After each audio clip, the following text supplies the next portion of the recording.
पहले maternal surface, नीचे से हो गया फिटल सरफेस। मेटरनल सरफेस और फिटल सरफेस अटैच रहता है किससे? कोरियोनिक फ्रंडोसम से। एंडोमेट्रियम का दो लेयर हम लोग मेंस्ट्रुअल साइकिल में भी पढ़े थे। एक होता है इंडोमेट्रियम का लेयर जिसको बोलते हैं decidua functionalis, decidua related to endometrium, और डेसिडुआ बेसालिस। सबसे पहले फर्टिलाइजेशन के बाद जो सेल बनता है उसका नाम है जाइगोट, सिंगल सेल स्ट्रक्चर होता है। जाइगोट के बाद क्या बनेगा? ब्लास्टोमियर, जो कि डबल सेल स्ट्रक्चर होता है। उसके बाद 4 स्टेज सेल बनता है, 8 स्टेज सेल बनता है, 16 स्टेज सेल बनता है।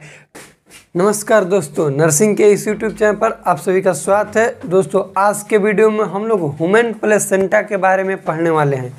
प्लेसेंटा का सबसे पहले जानेंगे स्ट्रक्चर क्या है, इसका काम क्या है वो जानेंगे। उसमें के बाद जानेंगे इसके साथ इसका स्ट्रक्चर, इसका फंक्शन जानेंगे। उसके बाद इसके जानेंगे वेट कितना होता है, इसका क्या वर्क है बॉडी में, क्यों है। उसके बाद जानेंगे मेटर्नल सरफेस और फिटल सरफेस जो प्लेसेंटा अटैच रहता है, वो सभी चीज़ें हम लोग जानेंगे इस वीडियो में। तो चलिए हम लोग शुरू करेंगे आज का अपना टॉपिक, जिसका नाम है ह्यूमन प्लेसेंटा के बारे में। हम लोग सबसे पहले जानेंगे इसका स्ट्रक्चर, यानी कि स्ट्रक्चर ऑफ प्लेसेंटा। हम लोग प्लेसेंटा के बारे में बहुत सारे चीज़ पढ़ेंगे आज के वीडियो में, लेकिन स्टार्ट करेंगे इसके स्ट्रक्चर से, क्योंकि स्ट्रक्चर यदि आप लोग समझिएगा तो बाकी सारा चीज़ इसमें समझने वाला है, याद करने वाला है, हो जाएगा कि इसका ये फंक्शन है।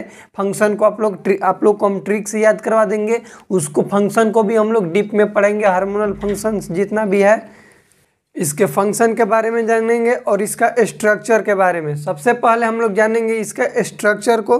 तो देखिए, लिखिएगा हेडिंग में स्ट्रक्चर के बारे में।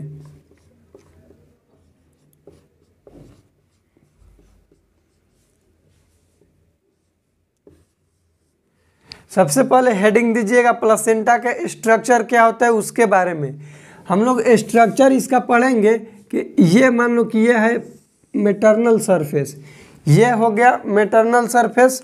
उसके बाद यहाँ पर ये अब हम लोग का नीचे से होगा फिटल का सरफेस, नीचे से क्या है? Fetal surface. अब होता क्या है कि ये जो मेटर्नल सरफेस से जो ब्लू से बना है वहाँ पर होता है छोटे छोटे इस तरह के स्ट्रक्चर।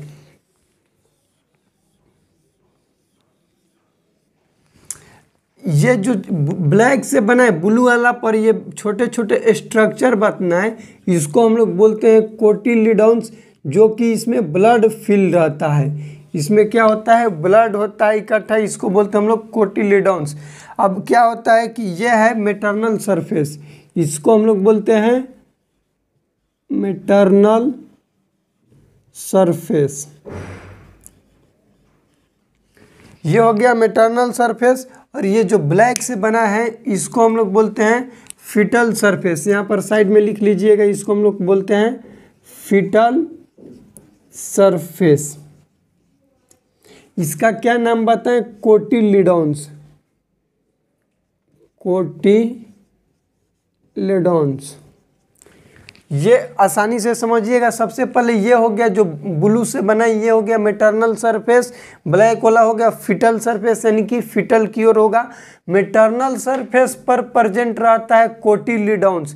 कोटिलिडॉन्स क्या होता है? हेमोरेजिक स्ट्रक्चर होता है, मतलब ब्लड जैसा रहेगा, डार्क कलर में रहेगा, स्पॉट रहेगा, उसको हम लोग बोलते हैं कोटिलिडॉन्स। यहाँ पर इमेज लगा देंगे, आप लोग देख लीजिएगा मेटर्नल सरफेस का इमेज और फिटल सरफेस का। अब क्या होगा कि ये जो फिटल सरफेस है यहाँ से मेटर्नल सरफेस, ये जो प्लेसेंटा यहाँ पर है मेटर्नल का, वहाँ से भीली, जिसको हम लोग बोलते हैं स्टेम भीली, या फिर इसी को बोलते हैं कोरियोनिक फ्रंडोसम अटैच रहता है। क्या है?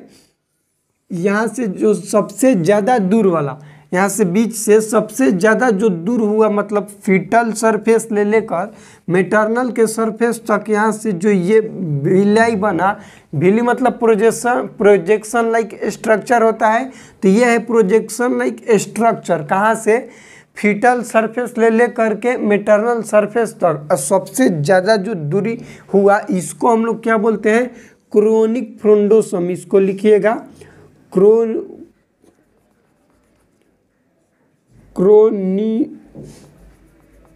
कोरियोनिक फ्रंडोसम क्रोनिक फ्रंडोसम इसको बोलते हैं। ठीक, अब ये कोटिलिडॉन्स नंबर में होते हैं 15 to 20। कितना होते हैं कोटिलिडॉन्स नंबर में? 15 से 20 होते हैं। यदि 15 से कम होगा तो ये पीपीएच यानी कि पोस्टपार्टम हेमरेज जो होता है उसका कारण बन सकता है, कोटिलिडॉन्स का संख्या कम होना। देखो क्या होगा कि ये जो क्या है क्रोनिक फ्रंडोसम ये नंबर में होते हैं 45/60। कितना होता है? 45/60। इसको याद रखिएगा। अब ये क्या होता है कि ये पूरा रहेगा प्लेसेंटा में ही, ऐसे पूरा रहेगा।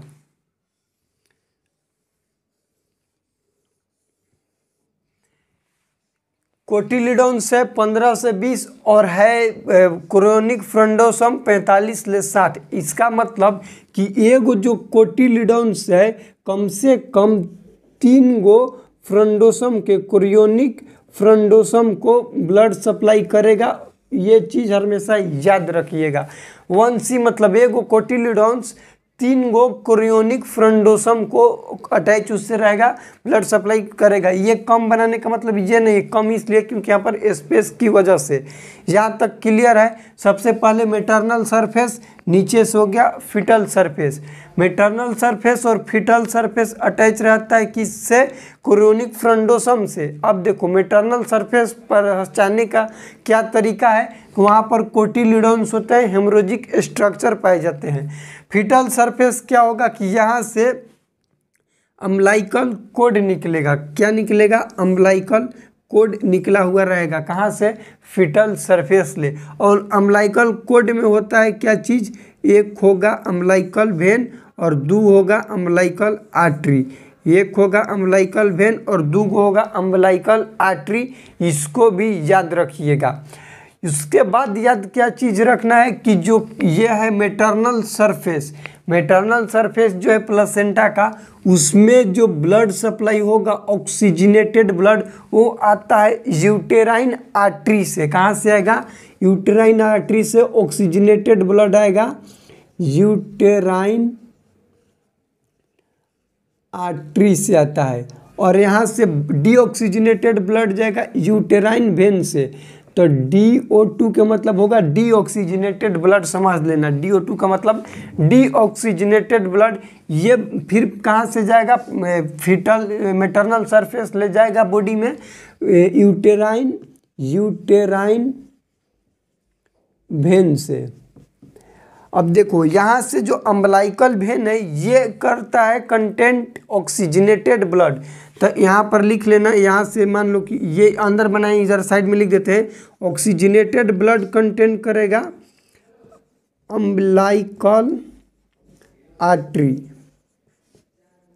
अम्बलाइकल आर्टरी क्या कंटेंट कर रहा है? Oxygenated blood, sorry umbilical when, umbilical when. और आर्टरी क्या करेगा? आर्टरी ये करेगा deoxygenated blood. Umbilical artery number में 2 होता है, वेन नंबर में 1 होता है। इसको आप लोग याद रखिएगा। ये कुछ बेसिक चीज़ें हम लोग के स्ट्रक्चर की इसका प्लेसेंटा का। अब उसके बाद थोड़ा सा और चीज़ पढ़ना है आप लोग। इसको सबसे पहले समझिए, मेटर्नल सरफेस जिसको हम लोग बोल दिए वहाँ पर रहता है कोटिलिडॉन्स। उसके बाद फिटल सरफेस, फिटल सरफेस हम लोग पहचानेंगे कैसे कि फिटल सरफेस पर होता है यहाँ पर अम्बलाइकल कोड। क्या होगा? Umbilical code. इसको भी आप लोग याद रखिएगा।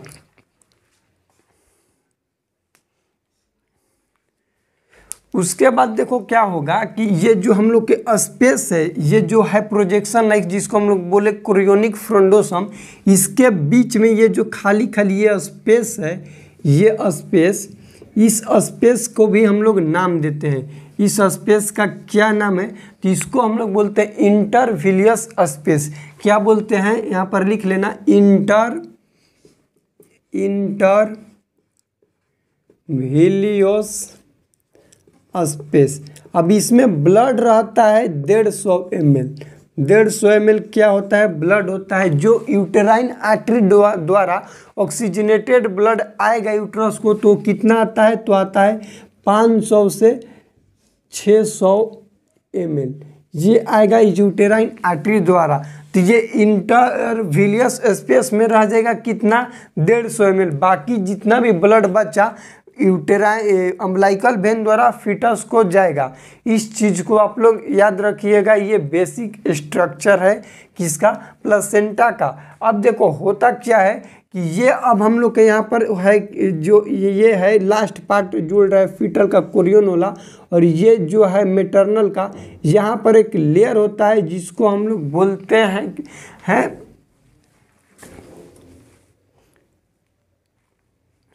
इसको हम लोग बोलते हैं नीटा वेचर लेयर। ये क्या करता है, प्रिवेंट करेगा डेसिडुआ का। इसमें थोड़ा सा एक चीज़ और समझ लेना,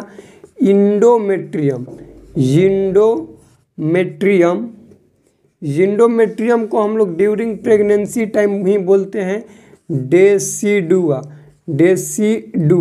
तो एक चीज़ पढ़ लेना कि नीटा वेचर जो लेयर है वो क्या करेगा, यहाँ पर यानी कि कुरियन और ये जो डेसिडुआ है, डेसिडुआ मदर का होता है, कुरियन लेयर जो है आपस में इसको आर पर न जाए, इसीलिए इस लेयर का है नीटा वेचर लेयर का काम होता है। ठीक, डेसिडुआ क्या होता है, ड्यूरिंग प्रेगनेंसी टाइम इंडोमेट्रियम का ही नाम होता है। बस ये हो गया हम लोग के प्लेसेंटा का स्ट्रक्चर। अब उसके बारे में कुछ बेसिक चीज़ जानेंगे, तो इसका आप लोग एक स्क्रीनशॉट लीजिएगा ताकि आप लोग को हम आगे बताएं प्लेसेंटा के बारे में। देखिए प्लेसेंटा के बारे में हम लोग सबसे पहले चीज़ जानेंगे कि जो प्लेसेंटा होता है वो डिस्क्वाइड शेप का होता है। डिस्क्वाइड शेप कहने का मतलब कि डिस्क के आकार का होगा, राउंड शेप होगा, जिसको हम लोग बोल दिए क्योंकि ये जो मेटरनल सरफेस था, ये मेटरनल सरफेस और ये जो फीटल सरफेस है, ये दोनों मिलकर एक डिस्क के आकार का बनाते हैं, जिसको हम लोग बोल दिए डिस्क्वाइड शेप। सबसे पहला चीज़ ये हो गया। उसके बाद जानेंगे हम लोग जो प्लेसेंटा है इसके वेट के बारे में कि वेट कितना होता है प्लेसेंटा का, तो ये होता है 500 ग्राम। प्लेसेंटा का वेट कितना होता है, 500 ग्राम होता है। इस चीज़ को आप लोग याद रखिएगा। उसके बाद जानेंगे इसके हम लोग थिकनेस के बारे में। थिकनेस इसका होता है 1.5 to 2.5 सेंटीमीटर। और इसका डायामीटर के बारे में जानेंगे। डायामीटर तो वो होता है 15 to 20 सेंटीमीटर।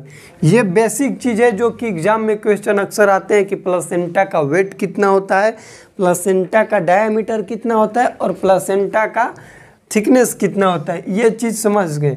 ये पहला चीज़ हो गया क्या, प्लेसेंटा का डिस्क्वाइड शेप। इसका दूसरा चीज़ जानेंगे कि ये होता है डेसिडुएट नेचर का। कैसा होता है, डेसिडुएट नेचर का।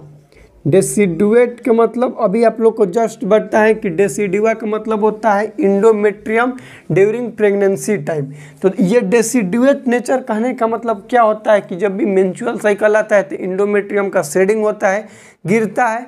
ठीक वैसे ही ये जो डेसिडुएट नेचर का मतलब होगा कि इसका शेडिंग होगा। इस लेयर का क्या होगा, आफ्टर फिटस का जब डिलीवरी हो जाएगा तो इस लेयर का क्या होगा, शेडिंग होगा। यही इसका कहने का मतलब है। तो लिखेंगे कि शेडिंग ऑफ, लिखिएगा शेडिंग ऑफ यूटेराइन लेयर। क्या चीज़, uterine layer after delivery of fetus के डिलीवरी के बाद इस लेयर का क्या हो जाएगा, शेडिंग हो जाएगा। शेडिंग कहने का मतलब क्या है कि ये टूट जाएगा, उसको हम लोग बोल दिए शेडिंग। उसके बाद हम लोग जानेंगे एक स्ट्रक्चर के बारे में। देखो ये हो गया हम लोग का यूटेरस, ये, और यहाँ पर आकर हम लोग का ब्लास्टोसिस्ट अटैच हो गया यूटेरस में। ध्यान से समझो, यहाँ पर डबल लेयर बना दिया, सिंगल बनाएंगे तो समझ में आएगा।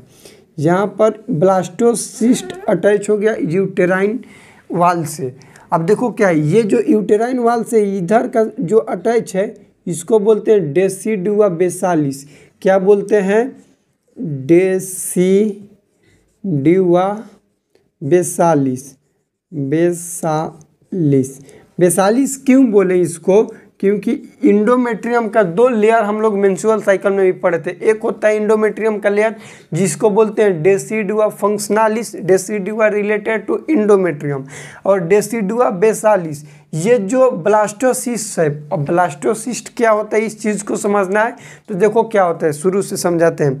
सबसे पहले हम लोग का जाइगोट होता है। क्या होता है यहाँ पर लिख लेना। सबसे पहले जाइगोट। जाइगोट किसको बोलते हैं? तो सिंगल सेल स्ट्रक्चर को, सिंगल सेल स्ट्रक्चर को क्या बोलते हैं? स्ट्रक्चर को जाइगोट। जाइगोट क्या होगा? आगे चल के बनाएगा जिसको बोलते हैं हम लोग ब्लास्टोमियर। ब्लास्टोमियर ये क्या है? ये डबल सेल स्ट्रक्चर है, डबल सेल। जैसे ये है, ये सिंगल सेल स्ट्रक्चर है, तो ये कैसा है? डबल सेल स्ट्रक्चर है जिसको क्या बोल दिए? ब्लास्टोमियर। ब्लास्टोमियर कब बनता है? तो 30 आवर्स में, 30 घंटा में। और 30 घंटा के बाद अब 4 स्टेज सेल होगा। 2 के बाद 4 स्टेज सेल होगा। 4 स्टेज के सेल होगा कब? 40 ले 50 घंटा में। अब 4 से क्या होगा? 8 स्टेज, 8 से हो जाएगा 16, और 2 से 16 वालों को हम लोग बोलते हैं क्लीवेज पीरियड। यानी कि 2 सेल से लेकर 16 सेल, देखो शुरू से बता रहे हूँ वहाँ तक आपको ब्लास्टोसिस बताने के लिए ये सभी चीज़ बता रहे हैं। सबसे पहले फर्टिलाइजेशन के बाद जो सेल बनता है उसका नाम है जाइगोट, सिंगल सेल स्ट्रक्चर होता है। जाइगोट के बाद क्या बनेगा? ब्लास्टोमियर जो कि डबल सेल स्ट्रक्चर होता है। उसके बाद 4 स्टेज सेल बनता है, 8 स्टेज सेल बनता है, 16 स्टेज सेल बनता है। 2 स्टेज सेल से लेकर 16 वालों को हम लोग बोलते हैं क्लीवेज पीरियड। Cleavage period. और इस 16 वालों को हम लोग बोलते हैं मोरूला। क्या बोलते हैं? मोरूला।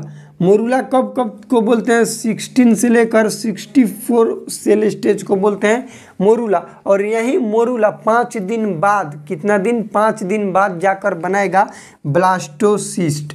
कितने दिन बाद बनाएगा? 5th डे बाद। 5th डे बाद क्या बना देगा? ब्लास्टोसिस्ट। और इस ब्लास्टोसिस्ट का ही क्या होता है? इम्प्लांटेशन होता है। क्या होगा? 6th डे पर क्या होगा? इम्प्लांटेशन। इम्प्लांटेशन कब होता है? 6th डे पर। कहाँ से होगा? एम्पुला से होगा। फ्रॉम एम्पुला, एम्पुला से होगा। इसको याद रखना, एम्पुला में नहीं होगा, एम्पुला से होगा, यूटेराइन कैविटी में आएगा। इस चीज़ को थोड़ा ध्यान से समझो ब्लास्टोसिस जानने के लिए।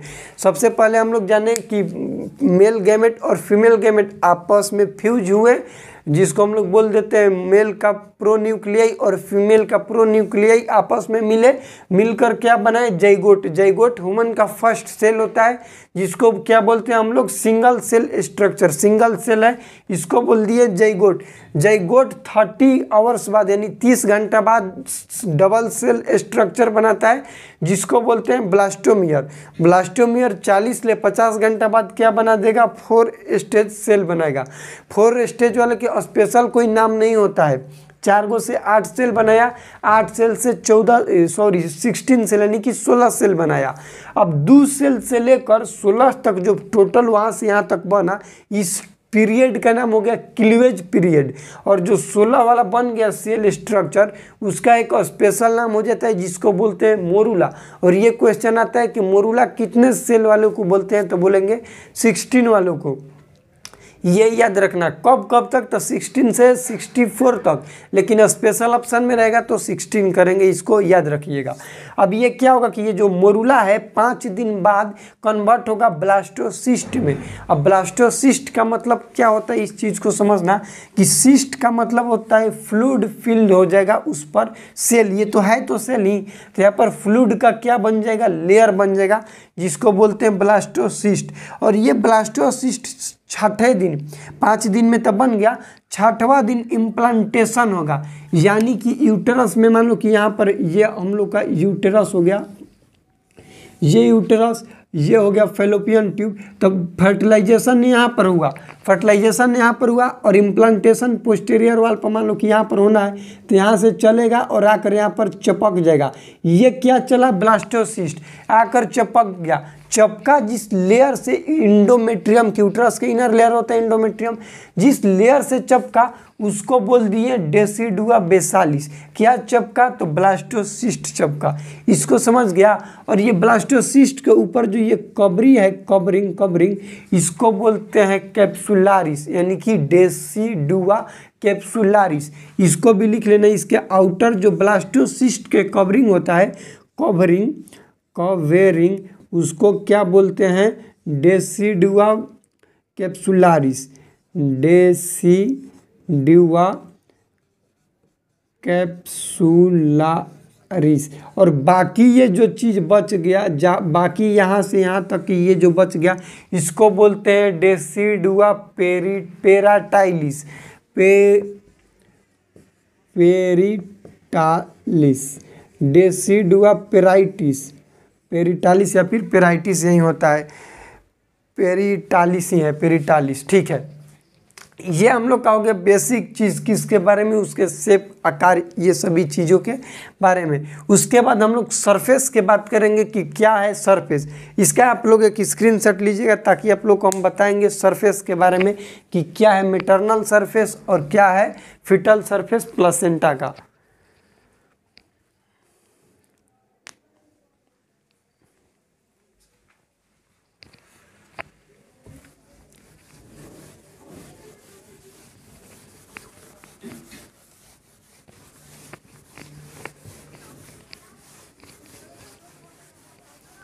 अगला हेडिंग दीजिएगा surface of placenta.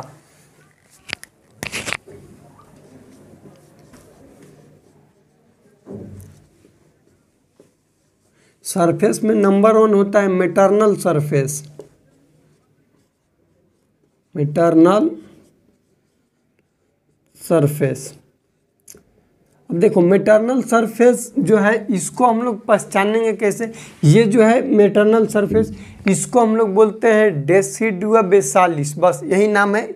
Maternal surface को क्या बोलते हैं हम लोग, डेसिडुआ बेसालिस। ये क्या होगा, इसमें कोटिलेडॉन्स होगा। आप लोग के शुरू में जब स्ट्रक्चर बताएं उसमें क्या बताएं, कोटिलेडॉन्स, तो यहाँ पर क्या होगा, कोटिलेडॉन्स क्या होगा, प्रेजेंट होगा। उसके बाद ये जो होगा डार्क रेड कलर का होता है, डार्क रेड कलर के होगा। बस ये हो गया मैटरनल सरफेस। सेकेंड लिखिएगा fetal surface, fetal surface. Fetal surface में क्या होता है, फिटल सरफेस में हम लोग का होगा chorionic frondosum, chorionic frondosum, chronic frondosum होगा। उसके बाद इसमें जो होता है ना, यहाँ पर साई कलर जिसको बोलते हैं चमकीला, एकदम झनकदार, ये होता है फिटल सरफेस के पास। और क्रोनिक फ्रंडोसम होता है अम्बिलाइकल कोड निकला हुआ रहेगा, अम्बिलाइकल कोड वाला पार्ट होता है। ये हो गया हम लोग का फिटल सरफेस और मैटरनल सरफेस प्लेसेंटा का, ठीक। इसको याद रखना। यहाँ पर जो बोले शाइनी सरफेस होता है, शाइनी, शाइनी कहने का मतलब शाइनी कलर बोलो, सरफेस बोलो, सरफेस लिख लो, सरफेस। शाइनी सरफेस के मतलब होगा चमकीला, एकदम यहाँ पर परत दिखेगा, चमकदार रहेगा। यही होता है आइडेंटिफाई करने का मैटरनल सरफेस और फिटल सरफेस। फिटल सरफेस का मेन याद रखना कोटिलीडॉन्स होगा, छोटे छोटे, जैसे ये मान लो हो गया तो उसमें छोटे छोटे ये दाना दिखेगा, इसको हम लोग बोलते हैं कोटिलीडॉन्स। यहाँ पर फोटो जो लगाएंगे देखना शुरू में कि जो डार्क दिखेगा उसको हम लोग बोलते हैं कोटिलिडॉन्स, और साइन रहेगा यहाँ से फीटल वाला से क्या निकलेगा, ऐसे अम्लाइकल कोड निकलेगा। अम्लाइकल कोड जिस तरफ दिखेगा उसको बोलेंगे फीटल सरफेस, जिस तरह इसे करिया डार्क रेड कलर का दिखेगा उसको बोलेंगे हम लोग मैटरनल सरफेस। यहाँ तक क्लियर। अब हम लोग जानेंगे फंक्शन ऑफ प्लासेंटा कि प्लासेंटा का क्या फंक्शन है।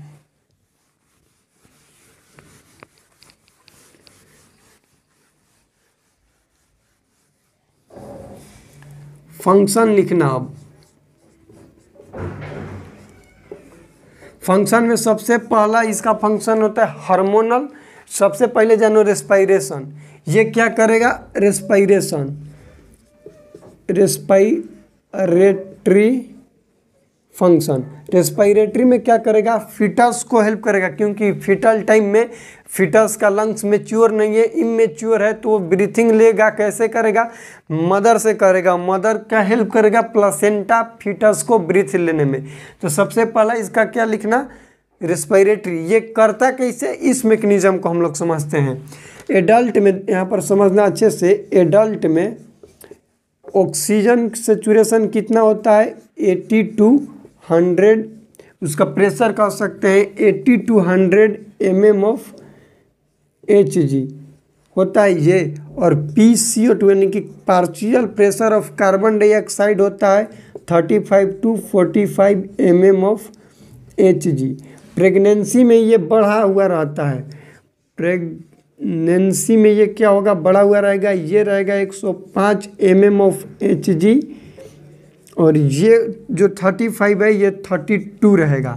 अब देखो क्या होगा, ये प्रेग्नेंट लेडी है, प्रेग्नेंट मदर है, जिसका PO2 कितना है, 105 है। जो समझना है उस चीज़ को हम समझाएंगे, इसको थोड़ा देख लो। और PCO2 कितना है, 32 है। और जो फीटस होता है, फीटस का ये ऑक्सीजन लेवल तो कम होगा। ऑक्सीजन लेवल कम कितना होगा भैया, तो ये होता है हम लोग का, ये होगा 30 to 40 mm of Hg, ठीक।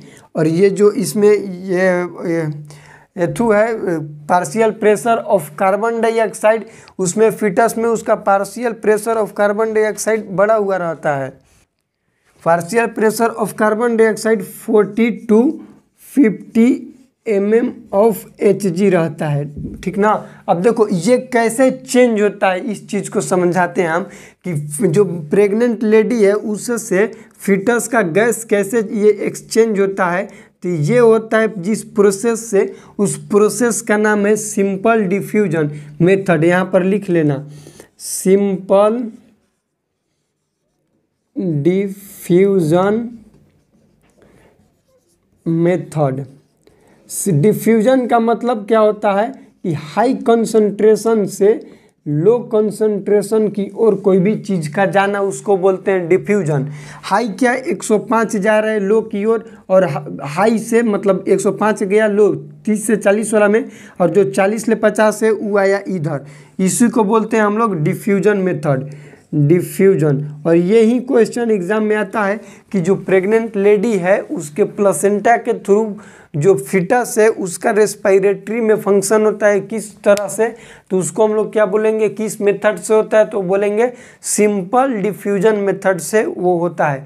बाकी इसका फंक्शन और इसके बारे में और एक चीज़ और जानेंगे हम लोग कि ये जो ब्लास्टोसिस्ट ब्लास्टोमियर बता रहे थे, और उसके बारे में डिटेल वीडियो जानेंगे पार्ट 2 में। इसके प्लासेंटा के इसका फंक्शन होता है कि HCG हार्मोन बनाता है, ये प्लासेंटा एस्ट्रोजन प्रोजेस्टेरोन बनाता है, उसके बारे में जानेंगे। उसके बाद HCG का हम लोग के बॉडी में क्या फंक्शन है, कितने दिन पर HCG बनता है, कितना नॉर्मल लेवल होता है, कितना एबनॉर्मल होता है। उसके बाद जानेंगे कि ये हम लोग के बॉडी में किस तरह से रेगुलेट होता है, कैसे काम करता है, HCG के बारे में डिटेल में जानेंगे इसके पार्ट 2 वीडियो में। इस वीडियो से रिलेटेड कोई भी डाउट है तो कमेंट कीजिएगा, वीडियो को अपने दोस्तों के साथ शेयर कीजिएगा। मिलते हैं अगले वीडियो में, तब तक के लिए जय राम जी की।